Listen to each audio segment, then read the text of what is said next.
মধ্যরাত, আলো আঁধারির অলিগলি হেঁটে যাচ্ছেন একজন মানুষ, ছাপোষা সাধারণ মানুষ। নিজের বাড়ি ফিরছিলেন তিনি। রাস্তায় যত দূর চোখ যায় কেউ নেই। ফাঁকা রাস্তায় নিজের মনে হাঁটতে হাঁটতে তিনি খেয়ালও করেননি তার পিছনে একেবারে নিঃশব্দে ভয়ানক সাপদের মতো ঠান্ডা মাথায় এসে দাঁড়িয়েছে আরো একজন, যে বেশ খানিকক্ষণ ধরেই ওই মানুষটির পিছনে পিছনে এসেছে। অথচ তিনি কিছু বুঝতেই পারেননি। কিছু একটা বিপদের আঁচ করে ধীরে ধীরে পেছন ঘুরলেন এতক্ষণ এক মনে হাঁটতে থাকা সেই মানুষটি। সঙ্গে সঙ্গেই চাপা আওয়াজ। মুহূর্তের মধ্যে ঘটে গেল একটা মৃত্যু, একটা হত্যা। সাক্ষী থাকলো শুধু ওই ফাঁকা রাস্তার কয়েকটা লাইট পোস্ট। হত্যাকারী যেমন নিঃশব্দে এসেছিল তেমন নিঃশব্দেই চলে গেল। আবার সিরিয়াল কিলার।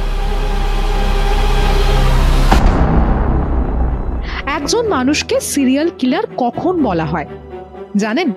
বিশেষজ্ঞ এবং গবেষকদের মতে কমপক্ষে 1 মাসের বেশি সময়ে ন্যূনতম 3 জনকে হত্যা করেছে একই ব্যক্তি।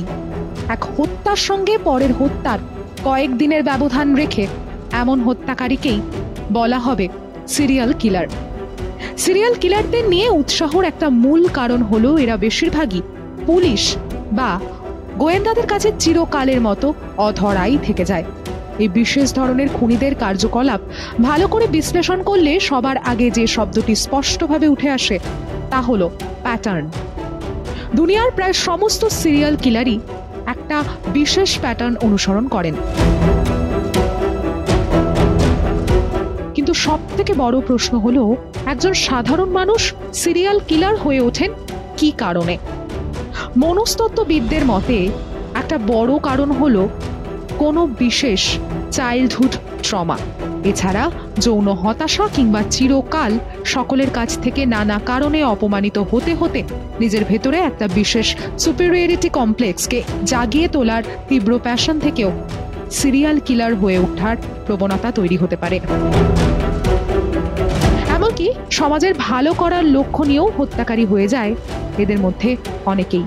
অর্থাৎ একের পর এক মানুষ মারার পরেও তাদের মনে বিন্দুমাত্র অনুশোচনা কিন্তু থাকে না, কারণ তাদের মতে ওই মানুষগুলিকে হত্যা করে সমাজের ভালো করেছে তারা।